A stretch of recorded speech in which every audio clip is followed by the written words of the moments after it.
Thank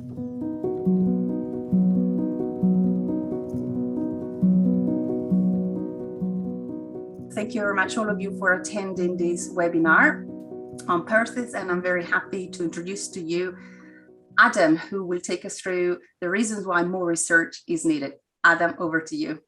Brilliant. Thanks, Loredana. Good morning, everybody. Firstly, I just want to say a huge thank you for being invited to come back and speak to STEPS. For those who it's the first time hearing from me, this is an update on a talk that I did probably about a year ago now, where we discussed why research was needed in Perthes and what we were looking to do in the future for Perthes disease. It's why the title of the talk has become a little bit more controversial. So what the blank are we doing? I'll let you fill in the blank at your own leisure. So who am I? I'm a clinical research fellow. So what that means is that my job is split. I'm a physio for a part of my week, and then the other part of my week I'm at the university. Now I'm a physio working at the Children's Hospital in Leeds. And my role there is often to treat children with Perthes disease. And for the university-based stuff, I'm doing a PhD where I'm looking at the non-surgical treatment of Perthes disease. So that's with the University of Leeds, which is quite fortunately attached to Leeds Children's Hospital. So as you can imagine, that's a pretty good location for me to be working hand in hand to seeing the problems on the shop floor, as we like to say, and then going straight to the university to start tackling these issues. And that brings us to the non-surgical treatment of Perthes. Now, I'd love to take credit for this logo and tell you it was my artistic skills, but it wasn't. This logo was designed with the Young Persons Advisory Group as part of the NIHR, which is the research organisation that's affiliated with the NHS. So I went on the back of some work with STEPS and with some work with some PPI groups, which is groups of people who are involved in research, but not as the people you might think. So this is children, parents, people with long-term conditions, some with Perthes, some with other long-term conditions. And I went to them with what was my research proposal and told them what I was planning on doing. And I said, it'd be really good if I had a really nice, colourful logo that kind of tells us what we're going to be doing. And this is what they came up with. And this is my PhD project, and likely to stretch on further than that, where we'll be looking at non-surgical treatment of Perthes. So just to break that down a little bit for those watching, this is for the stuff that's not to do with surgery. And that's because I'm not a surgeon. I'm working with some surgeons who are involved in Perthes, and together we'll look at both sides of that eventually. But being a physio, my remit is to talk about the stuff that happens when children are not having surgery. Now, apologies to be speaking to the real experts about Perthes that's you guys, but just thought it would be interesting to have a little bit of an update about of Perthes and tell you a little bit about it and what the picture's like in the UK. So Perthes affects around 1 in 1,000 children in their lifetime in the UK. Now, those numbers don't particularly mean that much to the general public. They certainly didn't to me when I started on this, this research journey. But to put that in perspective, the rates in the north of England, so in places like Liverpool and Leeds, are amongst the highest in the world. Now, it's in a condition that typically affects boys aged 4 to 9. Now, that's not to say that girls don't get it, but as you can see from the picture there, if there were 5 children with Perthes, only one of those would be female. That's quite typical for the condition. That's not just in the UK, that's worldwide. And what we do see across the world in the research that's been done previously is that as you see an increase in latitude, now that's the line going above from the center of the Earth. So as we go, northern hemisphere, as we continue north, there's an increase in incidence. So there's more cases of Perthes. So it's a condition that we see a lot of in the UK, and we see a lot of particularly in more socially deprived areas. And we think that that's a key indicator. But the big thing about Perthes is that we don't know what causes this destruction of the hip joint, as you can see in the picture, with the left one showing a normal hip and the right one showing a hip with Perthes. So, as I said, that femoral head, the top of the hip bone, becomes really soft because of a poor blood supply. excuse me. Now, while we don't know what causes that, what we do know is what happens to it. And we know that it goes through stages. And again, I'm not going to go over that too much because you'll all be here because of Perthes being a part of your lives in one way or another. So you'll have people to discuss that with. But what we do know is that we typically, we're usually the bad guys. Between ourselves and the surgeons, we're typically telling children who are usually quite active. That's how we find out about Perthes disease. And we tell them to not do the things that are the most fun to them. And it can, not always, but often it's activity modification. So stopping them doing things like trampoline, running and jumping off things, because that can cause a soft thigh bone to be squashed down. And whilst there's not very good blood supply and that bone is soft, it can be squashed into the socket, and that can cause more damage to the hip bone. And our whole purpose in Perthes disease, whether it's surgery or not surgery, our aim for treatment is to make sure that the child gets out of Perthes disease, out of the process that takes a few years to complete, with the best possible hip, creating the best environment for a hip that's going to last them into later life.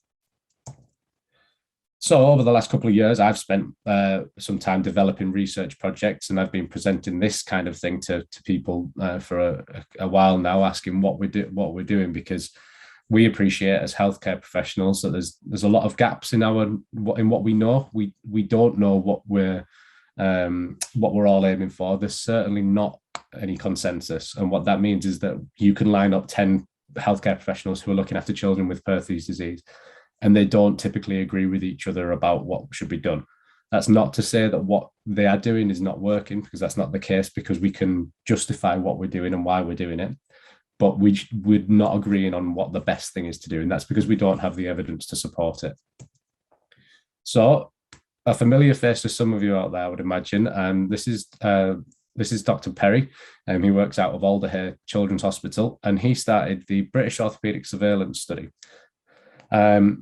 Now, this was brand new to me, and this was probably 3 or 4 years ago, where he came to Leeds to recruit Leeds as a site for this study, where they were looking at children who had Perthes disease and a condition called SUFI. It's another condition of the hip, and he was looking at capturing some data about these children, and it sounded really, really interesting to me. And I was the physio geek sat in the corner listening to him talk, and I wanted to be a part of it. And I started these discussions, and I said, I've got children with Perthes disease on my caseload who I'm treating, and honestly, I don't know why I'm doing what I'm doing, and I need some more evidence to support it. And this is where the research from my side has really come from. So I completed a pre-doctoral fellowship, which is where I spoke about it a year ago. And I was coming towards the end of that fellowship, where I spent some time talking to professionals, but also speaking to key stakeholders who, in my opinion and my team's opinion, with Perthes disease. Now, key stakeholders sounds really important, and that's because it is. But this was children with Perthes disease, families who are looking after children with Perthes disease, school teachers who are involved with children with Perthes disease. And that picture is from me at Alderhay Children's Hospital, going and talking to a group of children who help people with research projects develop their research question and design a project that's going to answer the questions that are important. Now, it might be really important it might be really interesting to some healthcare professionals to answer questions about what happens to the bone, why it happens, what cells are involved, what organism, what's happening there. But that doesn't necessarily change the outcome for little Fred, who's not allowed to play football with his friends anymore. I hope that makes sense. But that's the key reason for me meeting with these types of people, is so that we're answering questions that are actually important to the people that matter. This is also the forum that we're very kindly designed the logo for the project. The other thing that I did that you can see on the other side is I published a couple of pieces of evidence that helped strengthen the need for the work that we're doing. So I won't bore you too much with the details of that, because those are like scientific journals. But all we did is that the top one was a case review. Now, a case review meant that we took a couple of people from 5 different hospitals in the UK, and we looked at how often they had physio, who they had physio with, how many times they'd seen a surgeon, how many times, like over a 2-year period, they'd seen a surgeon, they'd seen a physio, whether they were advised to take pain relief, whether they were told to modify what they were doing and change their activities. So, yes or no for these things. And what we found across these 5 centres in the UK, not too far apart, these centres either, was that there was a massive variation. So one centre was had operated on all of the patients. One centre had operated on none. Some had a mix. Some people were telling them to do physio all the time. Some people were saying, actually, physio is not so important at the minute. We need to work on other things. There is widespread variation there. And that is, whilst it's fine, no kids were in danger there. That's not what we're saying. What we're saying is that there's not consensus. And while there isn't agreement on the best treatment, then that's something that we really desperately need to work on.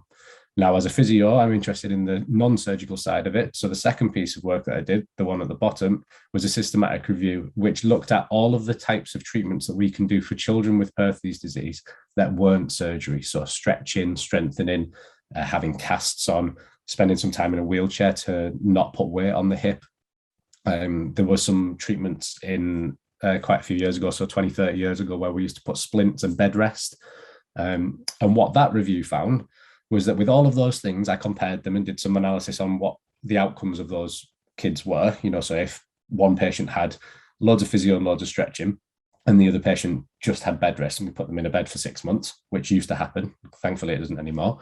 There was no difference in the outcome. Now, this is when we were looking at pictures of x-rays and we were looking at the amount of movement they had at the hip. As you will all know, that doesn't really change what little boys and girls can actually do. And we see it so often in clinic that we can have a picture of a hip on an x-ray that looks really, really terrible, but they'll be running around the consultation room. Equally, we can have a hip that looks okay, and the child can be, unfortunately, stuck in a wheelchair most of the day because their hip hurts. So what we found between the case review and the systematic review was that we had centres across the country who didn't agree on what they were doing, and they were all doing slightly different things. And a piece of evidence that said that actually when we look at non-surgical treatment, when we're not doing surgery, none of these treatments seem to be doing a much better job than the other one when we look at this evidence. So all of that pointed towards the Nonstop project. So a project to design a non-surgical treatment for Perthes disease in children.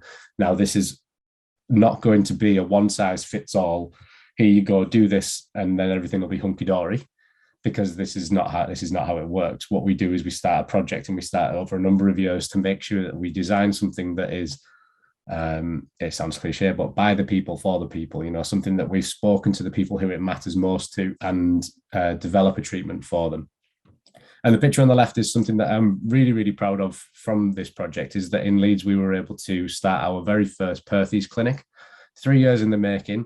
And we finally did it where we cohorted our patients. So it's the last Friday of every month, we have children with Perthes come along to a clinic that runs alongside a normal orthopedic clinic, and they get seen by myself, Mr. Colin Holton, one of the orthopedic surgeons, and we have really good support staff like Simon, and we have other medics there who are helping us with their things, and we have really good support there. But it's a really nice environment for parents and patients to be in the same sort of waiting room together, which typically never used to happen in Leeds. They would be filtered through different clinics that would happen alongside each other.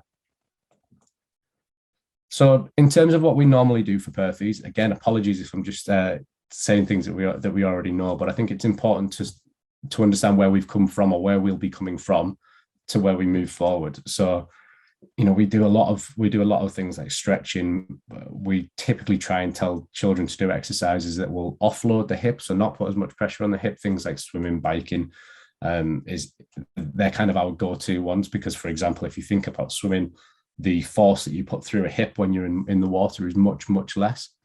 And actually, you get much stronger in the water because there's extra resistance in there. So we're creating that nice environment around the hip, so all the muscles can be strong around it and they can move well, but you're not having the joint force of pushing that softer bone into the hip joint. Now, the couple of pictures at the bottom are still things that happen with casting to keep the legs in like a frog leg position, and also surgery to change the shape of the hip if we need to, if that's what's necessary to keep a good hip shape. And again, all of these pictures and the other million things, that you do as part of your physio is all important to creating a really good hip joint that once Perthes is finished, once you've remodeled and got new bone there, you're in the best possible position. Because without that, and if your hip isn't in the best position, that's when we start to worry about what we might need to do in the future when you're older. So to talk a little bit more about the Nonstop project, I'll explain this in a little bit more detail, but hopefully not too much that will have people fall asleep. So 3 work streams. That's what WS stands for. So they're the work streams. So intervention planning. Intervention just means treatment. So of course, before I start saying that I know what to do, this is going to fix Perthes, that's absolutely not what I'm intending to do. I always tell people that I'm the Perthes geek, not the Perthes expert. Hopefully, eventually, I'll be in that sort of realm. But at the minute, I'm the person who's interested in it. So I'm trying to develop something that is really good and works. But to do that, I need to speak to the people who know the most about it. So workstream 1 is a study that's hopefully going to be starting in the new year. And that was going to be interviews with clinicians, so NHS staff who work with children with Perthes and families who have children with Perthes in them. So that's physios, nurse specialists, surgeons, excuse me. But the other important people who are going to be in that interview study is I'm going to be interviewing parents and caregivers of children with Perthes and children with Perthes. I'm going to be talking to them about what's important to them and what their experiences have been of their care of Perthes disease. Now, the reason for doing this is because I want to understand not where we've gone wrong, but what we could do better, what we could do differently, and how we could influence your care a little bit better. And the reason that I'm asking those questions is because we don't know. And that's why this research is needed, is because at the moment we have big gaps in what we understand, and how we plan on changing that has to be from learning from the people who do know. That will move on to work stream 2, which is the intervention development. Again, intervention being treatment, and development just means what we're going to be making. So we've got the input from the experts. We've spoke to the kids, we've spoke to the mums and dads and whoever's involved in their care, and we've spoke to the people who are treating them. I'm then going to go a bit wider and speak to the clinical staff across the country, and they'll be involved in things like surveys and study days where they'll bring ideas to me of what this should look like. Now, one thing that the PPI group, when I went to the group in Liverpool to talk to them about this, we discussed it, and the project has been sort of narrowed down to it's going to be an app. Now, an app is not going to replace physio, it's not going to be instead of physio, and for the full point of testing, it's going to be something to go alongside it. So I'm going to be working with app developers to make an app for non-surgical treatment of Perthes.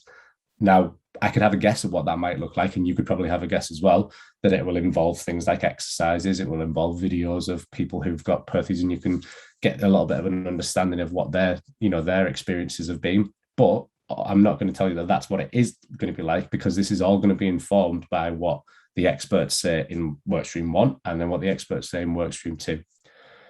Moving on to workstream 3, once we've got this app that's ready for testing, it will be to test it. So we'll take a small number of patients who will have their normal care, whether it's physio, whether it's not having physio, whatever that might be, and we'll compare that with a number of patients who will have their normal care and the app.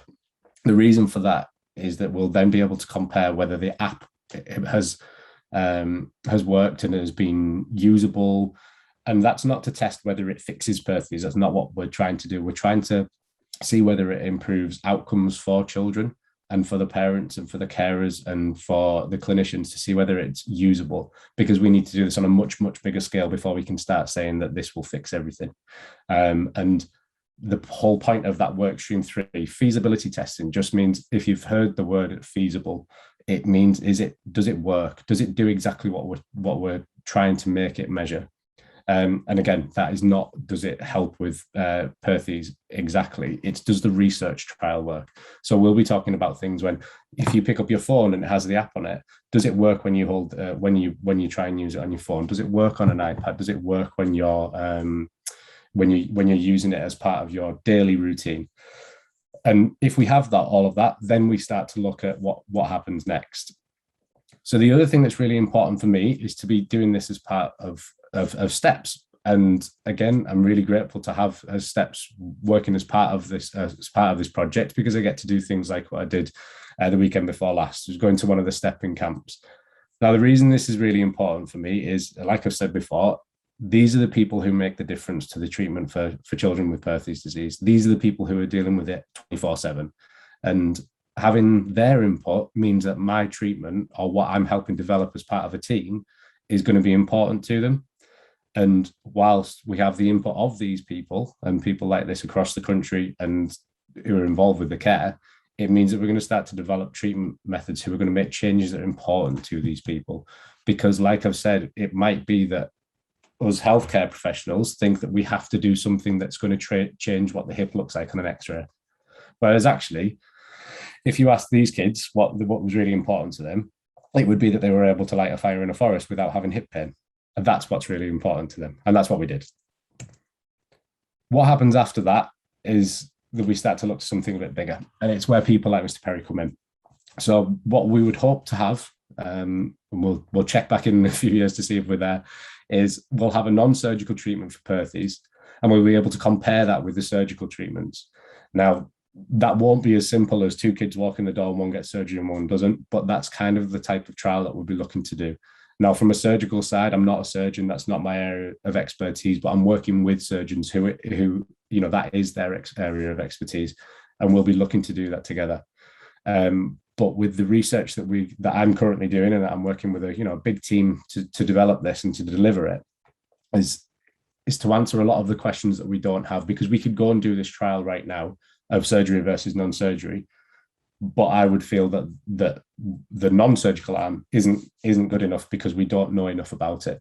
We need to know what's important to the children who have Perthes disease, the parents and the caregivers who are looking after these children every day, all day, every day, and the healthcare professionals who see them the most. And until we've done that, we can't start this trial and be sure that it's going to give us meaningful answers. And that's why we need to do this research, and that's what we're working on.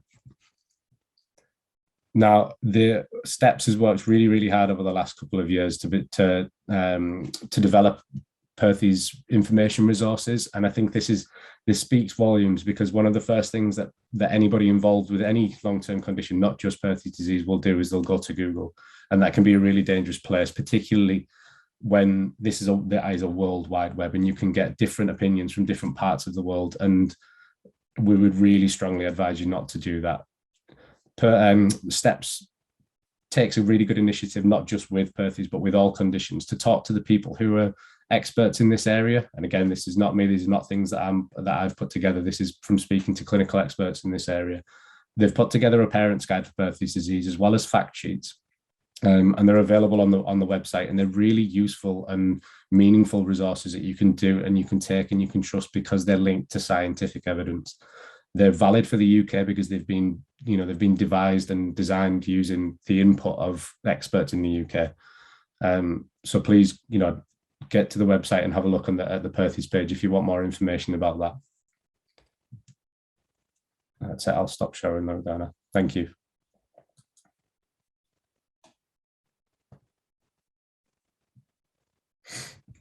No, we can't hear you, Lauren.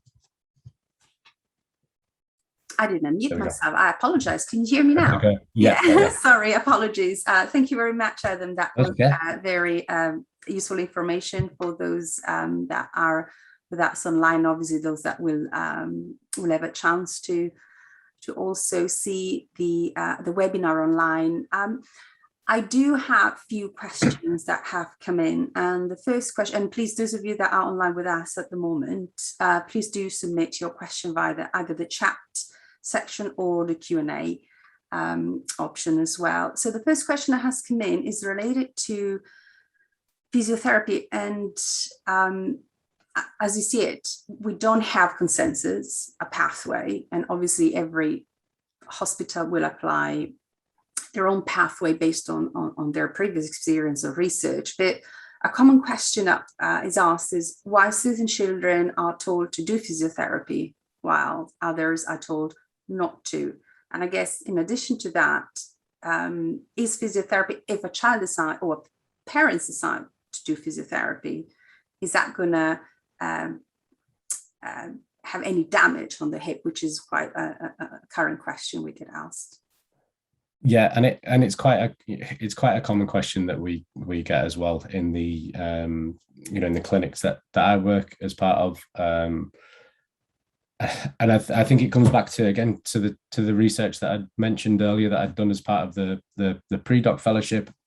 It shows variation across the country, and we understand a bit more now that children in a clinic in Edinburgh are maybe getting told different things than they would in a clinic in Liverpool.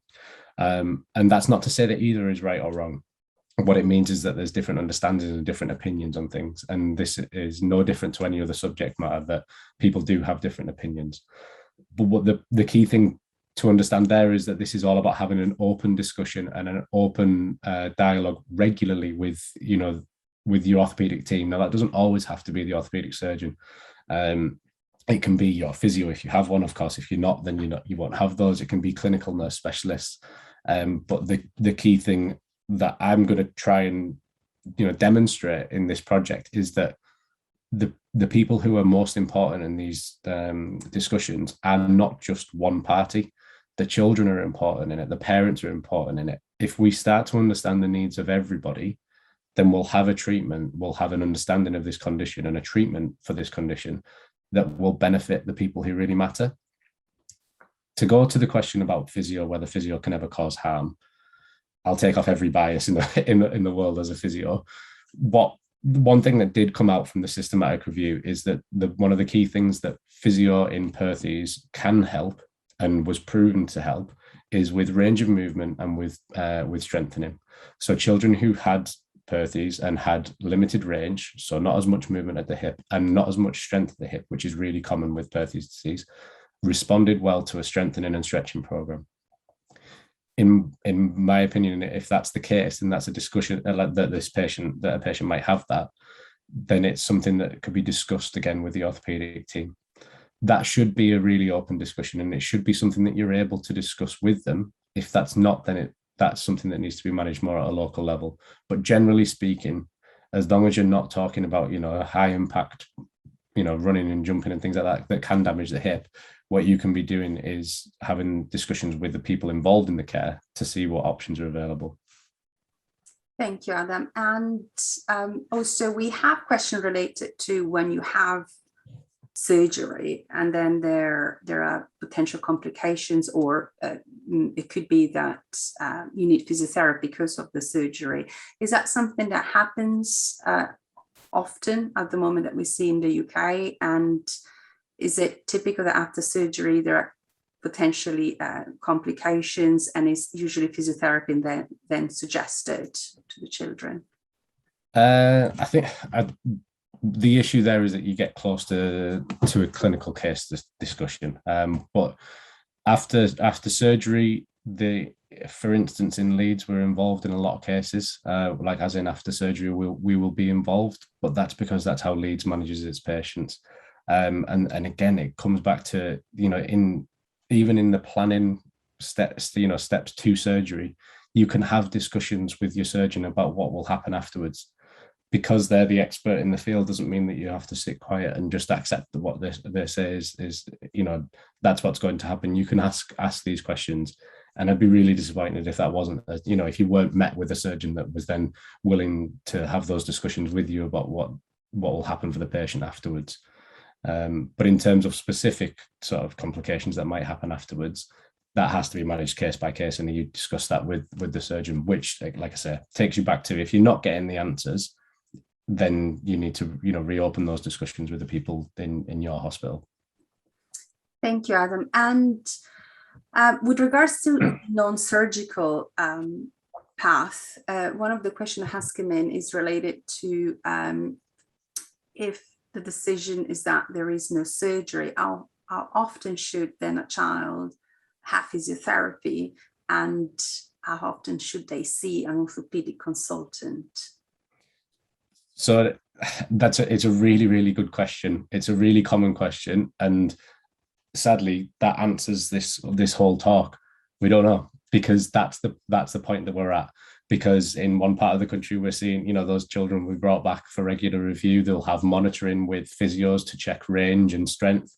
In some parts of the country, that isn't necessarily the case, because, we might see a period of time where nothing changes, and then they can self-manage.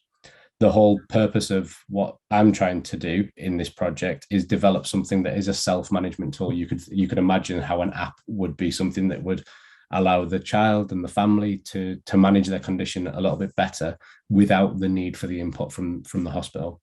So it would cover both bases. If someone was being seen regularly, they might not need that as much, which is great because it means that kids aren't missing school and parents don't have to take time off work to go to hospital. Whereas if they're not being seen as often, it means that they've got that, they're still having that bridging the gap a little bit, a bit more support.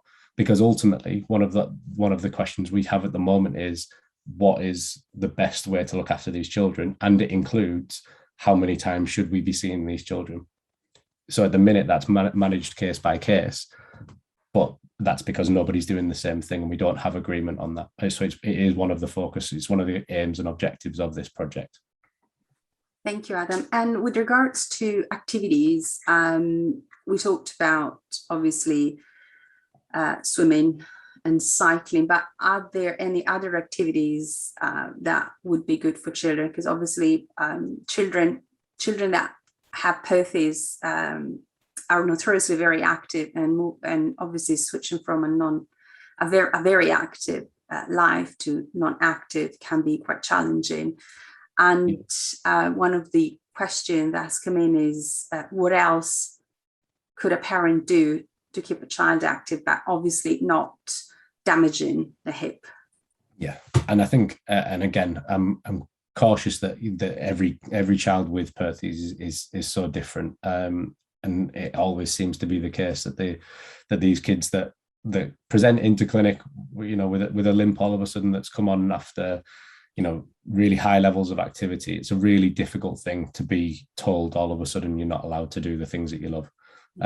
Like you said, swimming and biking is really good because you think about the hip not being as much force coming through. I'm still learning in this, is the honest answer. I don't have just a list of things that I can say definitely work or can be fun. I'm learning every week from it, particularly a couple of weeks ago at the stepping camp where I'm learning what kids can do and that I'd not even thought about. So try and think about the likes of the child, find out what things they have liked doing and how you could adapt that. So for instance, I've known kids who have been really, active footballers, and they might not be able to play their normal football, but they've gone and done walking football because it's a lower impact. And, there's loads of teams locally that do that kind of thing. It might be that swimming isn't particularly fun to the child, but they could go and play something like water polo, because, and having a different spin on the activity completely, because it turns it into a bit more of a game. There are some really simple things that you can do. There's, child yoga, star yoga is really good fun. It's not like the boring adult yoga. They can be really useful exercises to do because they usually include some sort of core strengthening as well as some stretching. But having a look at things like that and local community centres and supporting Steps has had a really good forums and discussion boards for parents and carers who have children with Perthes disease, where loads of good ideas and suggestions are generated from their experience. I'm learning from the true experts. So that's a really important thing to do, is learn from your own experts. That's great. Thanks, Adam. And I think we have answered all of the questions that we have received. I'm certain that there are many more that you would like to ask. Please do send them to us via our social media channels, Instagram, Facebook, Twitter, or email info@steps-charity.org.uk. Adam, thank you very much for your time. No much problem. Appreciate it. And thank you to all of you that have been with us today at this webinar. Thank you and goodbye. Bye-bye. Thanks, everybody.